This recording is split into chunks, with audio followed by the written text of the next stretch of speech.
Few अभी तक का जो हमने पढ़ा था, एवरीबॉडी इज कंफर्टेबल? कोई टॉपिक ऐसा है जो नहीं समझ में आया है?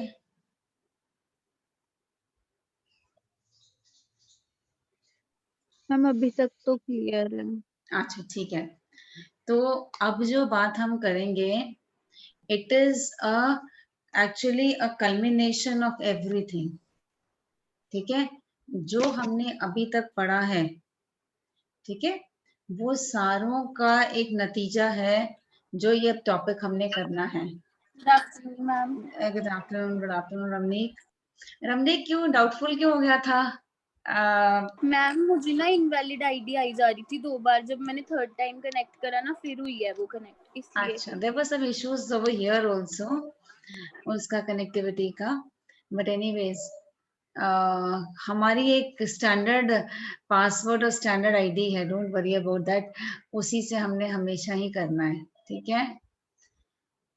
So here comes Ritika with a bright face. अच्छा, तो मैंने आप लोगों को बोला था, रितिका आप और लवली कर रहे हो उसको कंपाइल ना? यस मैम, मैम वो हो गया है, लिस्ट तैयार हो गई ओके, वैसे। ओके, मुझे आज यस। भेज देना सो दैट वी कैन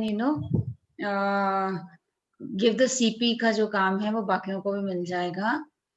अच्छा, one thing I want to add over here, जब हम प्रेजेंटेशंस बनाएंगे, ठीक है, आप लोगों में से कुछ लोगों ने प्रेजेंट भी किया है और बहुत बढ़िया किया है।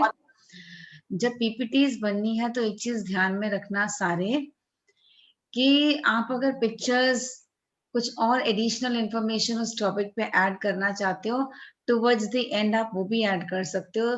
That always makes a presentation very interesting. ठीक है। सेकेंड इंपॉर्टेंट थिंग जो आप सबने ध्यान देना बेटे अब, कि that is you are going to, when you are going to make the presentation, एक स्लाइड में maximum 3 points, that too in bullets आपने रखने हैं। ठीक है, क्योंकि बेटा जब आप बहुत ज्यादा टेक्स्ट चीजें बातें एक ही स्लाइड में भरने की कोशिश करते हो, चाहे एक पॉइंट में आपको लगता है कि मैं इससे कनेक्टेड है, कोई बात नहीं, कंटिन्यू करके दूसरी स्लाइड को यूज कर लो। ठीक है, क्योंकि कोई भी व्यक्ति ना बहुत देर तक, जब ज्यादा मटेरियल हो जाता है तो फॉन्ट छोटे हो जाते हैं।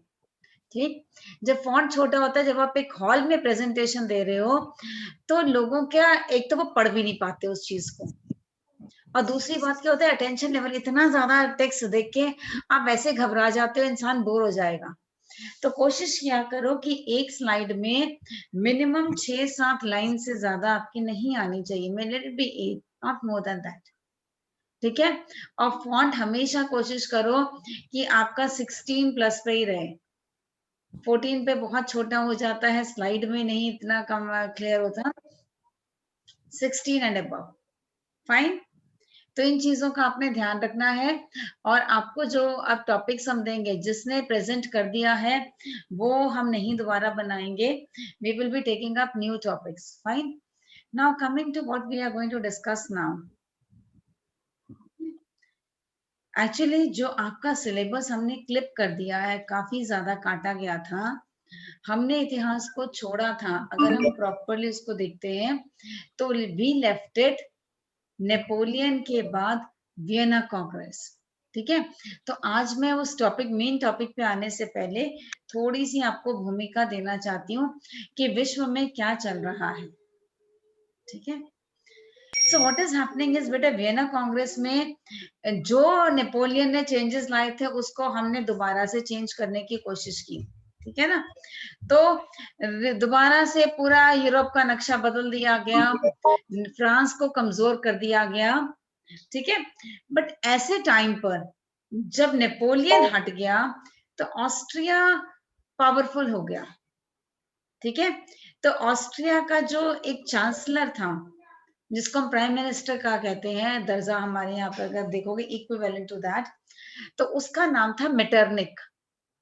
ठीक है, तो ये जो पीरियड है आफ्टर 1815 से लेकर तकरीबन हम 1840-50 तक का भी अगर हम टाइम ले लेते हैं, this part is dominated by Metternich. तो इसीलिए इसको मेटरनिक का युग कहा जाता है इतिहास में। You should know it because बेटा वी हैव स्किप्ड। आपका सिलेबस इजी करने के लिए मैंने बहुत हिस्सा आपका कटवा दिया था, बट हम जिस टॉपिक पे आ रहे हैं उसके लिए आपको ये वाला इतिहास थोड़ा सा बैकग्राउंड जानना जरूरी है, ठीक है। तभी इतना ज्यादा डोमिनेट कर रहा है मेटरनिक पूरे इतिहास को कि इसको ना सिर्फ मेटरनिक का युग कहा जाता है बल्कि मेटरनिक को यूरोप का कोचमैन ऑफ यूरोप कहा जाता है। कोचमैन मतलब अगर पुराने जमाने में अगर आपने देखा है ना, जो नोबिलिटी वगैरह जो लोग कोचेस होते थे ना, घोड़ा चला रहा है और पीछे कैरेज होता था ढका हुआ, सुंदर सुंदर कैरेजेस होते थे, तो वो उनको कोच कहते हैं। तो उसको चलाने वाला व्यक्ति, तो कहते हैं पूरा यूरोप अगर कोच है तो उसका कोचमैन कौन है? Metternich. He was dominating the politics of Europe. Fine. इसके बाद दो चीजें और बहुत महत्वपूर्ण हुई है। अगेन हमने उसको सिलेबस से हटाया था बिकॉज ये बहुत बड़ी टॉपिक्स थे और जिससे आप लोगों को पढ़ना भी, आपको याद रखना मुश्किल हो जा रहा था। So we clipped off that also. इस समय में 1850 से लेकर जो हम इतिहास बात करेंगे 1900 तक का जो पीरियड है, बेसिकली पूरे यूरोप में एक चेंजेस आ रहे हैं। फाइन। अब ये चेंज क्या आ रहा है कि इस टाइम पर दो राष्ट्रों का निर्माण हुआ है, टू वेरी बिग कंट्रीज जिनको आप जानते हो आज के जमाने में, and that is Italy and Germany. Italy और जर्मनी इस तरह से नहीं थे जिस तरह से आप देखते हो कि बिग कंट्रीज है ना, having such rich history. It was not like that. ये तकरीबन 500-600 रियासतों से मिलकर बने हुए थे, टुकड़े टुकड़े थे। तो इन सब टुकड़ों को इकट्ठा किया गया है over a period of time. जब मैंने आपको पढ़ाया था नेपोलियन, तब मैंने आपको बताया था कि नेपोलियन ने यूनिफिकेशन ऑफ इटली और यूनिफिकेशन ऑफ जर्मनी में पहला कदम उठाया था। ठीक है, वो कैसे? जब इतने सारे टुकड़े हो गए, नेपोलियन ने उसमें से कुछ हिस्से को कब्जा किया, तो वो तो स्टेट्स इकट्ठी हो गई थी ना। That is a different thing कि वो बाद में जाके दोबारा से डिसइंटीग्रेट हो गए वियना कांग्रेस में। बट ये जो फर्स्ट स्टेप टुवर्ड्स यूनिफिकेशन था because of this. Fine. Now you have two very very powerful countries. आपको मैं नाम क्यों बता रही हूं इटली और जर्मनी का? ये आपको बिल्कुल, अगर यूरोप का इतिहास या विश्व का इतिहास पढ़ते हो तो आपके दिमाग में पूरे अच्छी तरह से इंस्क्राइब्ड होना चाहिए, जैसे अभी तक हम फ्रांस और इंग्लैंड की बात कर रहे थे, क्योंकि these are the countries which are going to change. बहुत ज्यादा चीजें आने वाली हैं इनकी वजह से। One of the most important thing, सबने हिटलर का नाम सुना है ना? तो हिटलर का जो था व्यक्ति जर्मनी का था। हिटलर जिस विचारधारा पर चल रहा था, नाम तो हम हिटलर की वजह से उसको नाजिज्म दे रहे हैं, बट वो जो सिद्धांत है फासिज्म का, फासिस्टवाद सिद्धांत है एक्चुअली, उसकी शुरुआत की थी इटली के एक व्यक्ति ने जिसका नाम है मुसोलिनी। दोनों तानाशाह हैं। अगर हिटलर की आप बात करते हो बेटे, हिटलर ऐसा व्यक्ति है जिसने पूरी की पूरी जो क्या कहते हैं ज्यूज, ठीक है, यहूदी, जो यहूदियों की पूरी कौम को उसने खत्म कर दिया। इस तरह से उस इंसान का दिमाग चल रहा है। तो that is the reason you have to understand the importance कि ये दोनों का यूनिफिकेशन ऑलमोस्ट 1870 में हुआ है। ठीक है, so at that point of time we are having two major countries emerging. Fine. अब जो समाज चल रहा है, अभी तक देखो इटली टुकड़ों में बटा था, कोई राष्ट्र की बात नहीं करता। जर्मनी टुकड़ों में बटा हुआ था, कोई राष्ट्र की बात नहीं कर रहा है। But now the concept of one nation, अपने नेशन के लिए प्यार, ये सारी चीजों का उदय होगा towards the end of the 19th century. Fine. अब अपने देश को हम प्यार कर रहे हैं तो उसमें क्या नुकसान है बताओ? ये अगर आपने मेरे मॉरल साइंस का कभी क्लास लगाया है तो वहां मैंने बहुत क्लियरली एक डिवीजन आप लोगों को बताई हुई थी कि there is a division between patriotism and nationalism. ठीक है, देशभक्ति और राष्ट्रवाद दो सिद्धांत हैं, दोनों में अंतर है. इंटरचेंजेबल हम यूज तो कर लेते हैं इस वर्ड को, है ना. So I'm a nationalist, I'm a patriotic person, but there is a difference. कोई भी आप में से कोशिश करना चाहेगा इसको बताने की, what would be the difference?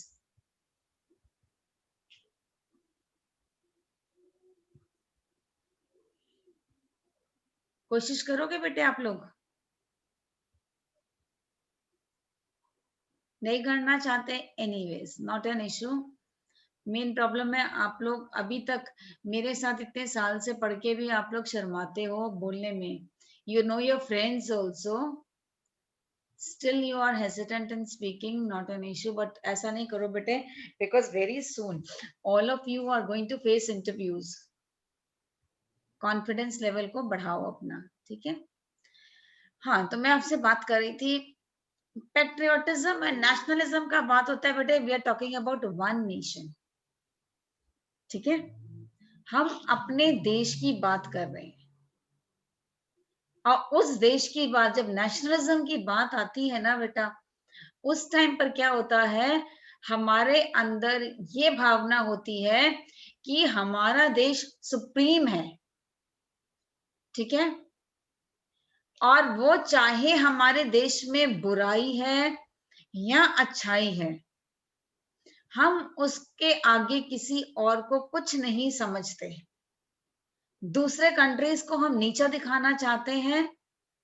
ठीक है, कि मेरा देश, my country, I belong to, जैसे जर्मनी की बात मैं करती हूँ, जर्मन्स की बात करते हैं तो जैसे वो कहता है हिटलर अपने आप को, ये लोग कहते हैं हम आर्यंस हैं. आर्य तो हम भी हैं, बट कहते हैं हमारे जैसा कोई इंसान दुनिया में ही नहीं है. We are the purest race in the world. ठीक है, तो ये जो घमंड आ रहा है, that comes with nationalism and that is dangerous. क्योंकि मैं दूसरे देश को नीचा दिखाने के लिए कुछ भी कर सकती हूँ. On the other hand, patriotism is a positive feeling. अपने देश पे गर्व होना. हमारा देश सिंधु घाटी सभ्यता इतनी बढ़िया थी, मुझे अपने देश पे गर्व है. हमारा देश चंद्रयान भेजने की हिम्मत रखता है, मुझे उस पर गर्व है ना. So that is patriotism, means love for your country. On the other hand, nationalism will mean love for your country and hate for the other. ये कॉन्सेप्ट बिल्कुल क्लियरली करो, क्योंकि just without reason I am not talking about this. We are coming to the main topic very soon. तो ये जो राष्ट्रवाद की भावना है, ये स्टार्ट हो रही है 1870s में. अब जब बड़े बड़े राष्ट्र बन गए ना, अब बड़े बड़े राष्ट्र बन रहे हैं तो ये लोग अपने आप को शक्तिशाली बनाने के लिए ये लोग क्या करेंगे, पावर कैसे आती है. We are very confident. जब हमारे हाथ में, हम रात को अकेले जा रहे हैं, सपोज करो, है ना निहत्ते, हम डर रहे होते हैं. Suppose you are going out in a group and you are carrying a gun with you. ठीक है, 2-4 बंदूकें अपने पास रख ली हमने गाड़ी में, यू फील सिक्योर, है ना. तो जब राष्ट्र ने, मैंने क्या कहा था, दूसरे देश को हमने नीचा दिखाना है. जब मैंने दूसरे देश को नीचा दिखाना है तो मैं कैसे दिखाऊंगी, अपनी ताकत के बल से. और ये ताकत मुझे कैसे मिलेगी, when I am going to have lots of weapons. मेरे पास हथियार हो जाएंगे तो फिर मुझे कोई चिंता नहीं है कि कोई भी देश मेरे पे आक्रमण करेगा.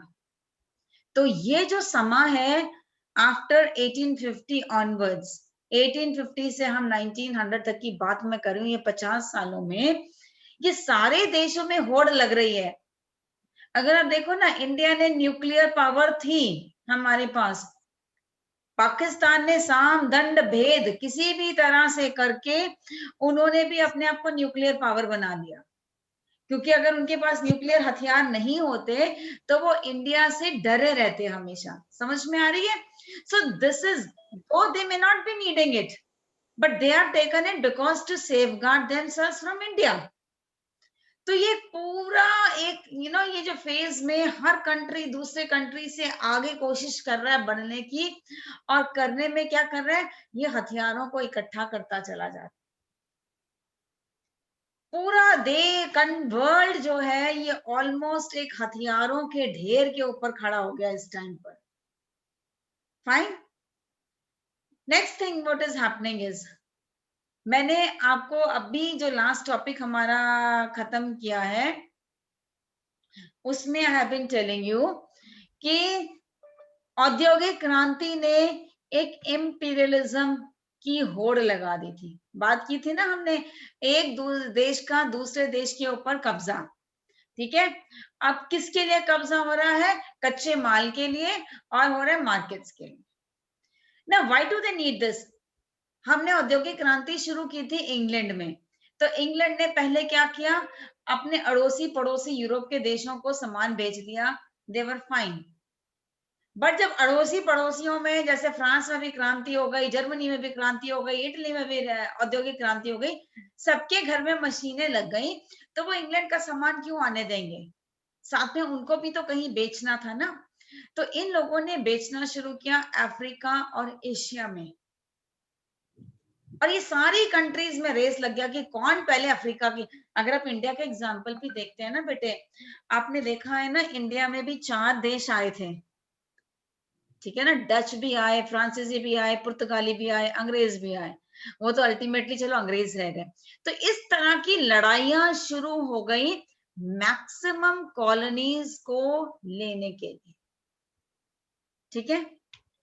और एक और चीज, शक्ति, सपोज अब 2 लोगों के बीच में लड़ाई है, अब मुझे स्क्रीन में 2 लोग दिख रहे हैं जो शुरू से दिख रहे हैं, तो मैं दोनों का नाम लेने वाली हूँ। सपोज लवली, ठीक है, और रितिका के बीच में तनाव शुरू हो गया है, ठीक है। अब आप अपने आप को क्या क्या करोगे बेटे इसमें? अब आप बताओ, अपनी क्लास में किस तरह से इसको प्रोसीड करोगे? है Lovely? Anything that comes to your mind, everything is correct. एक चीज मैं आपको बार बार बोल रही हूँ, हर चीज सही है।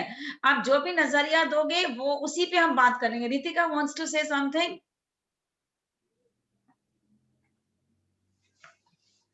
मैम बोलना चाहती हूँ बट समझ नहीं आ रहा कि क्या बोलूं। नहीं, जो समझ में आ रहा है हम उसको समझ लेंगे। जहां से कुछ भी छोड़ोगे मैं उसको पकड़ के we will try to explain. I will do that बेटे।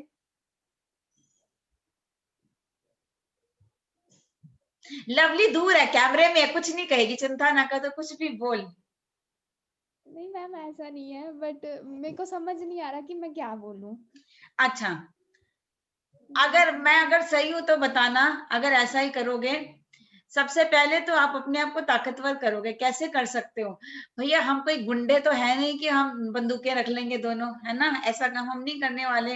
We are very disciplined girls, है ना। So what we will do is, suppose अपनी क्लास में आप कोशिश करोगे ना कि रितिका कोशिश करेगी कि मैं अपनी तरफ अनुपा को कर लूं, रमनीक को कर लूं, हरमन को कर लूं, है ना, ग्रुप बड़ा बना लूंगी। लवली कहेगी मैं तो कुलविंदर को पकड़ती हूँ, नवनीत को पकड़ती हूँ। तो आप इस तरह से गुटबाजी करना शुरू करते हो ना, yes, है ना। So you are powerful by 2 ways. एक तो आपके हाथ में हथियार होते हैं, जो मैं ऑलरेडी बात कर चुकी हूँ, तो आप एम्पावर्ड हो। नहीं तो आप अपना एक ग्रुप बड़ा बना लेते हो, अच्छा मेरे साथ इतने सारे लोग हैं, रितिका कहेगी तुमने लवली से नहीं बात करनी, है ना। दिस हैपेंस, छोटी क्लासों में होता है ये सब। सो this is what is happening in Europe. अपने आप को शक्तिशाली करने के लिए देश आपस में समझौते करने लगते हैं। कुछ समझौते सामने खुल के आते हैं, और मैक्सिमम समझौते अंदरूनी हैं। रितिका ने रमनीक से दोस्ती कर ली, बट लवली भी बहुत चालाक है, उसने रमनीक से भी अंडरग्राउंड दोस्ती की हुई है, जो पता नहीं किस तरह से घूस दे के कोई चीज का दे के लालच, तो वो किसी को ही नहीं पता है कि अंदर से रमनीक लवली की दोस्त है। ठीक है, तो ये शक का माहौल चल रहा है। So this is what is happening in Europe. हर इंसान एक एक गुट बना रहा है, कुछ गुट तो सामने दिख गए, लवली और रितिका, और कुछ गुट जो है वो सीक्रेट हैं, जैसे रमनीक और लवली। समझ में आ गई?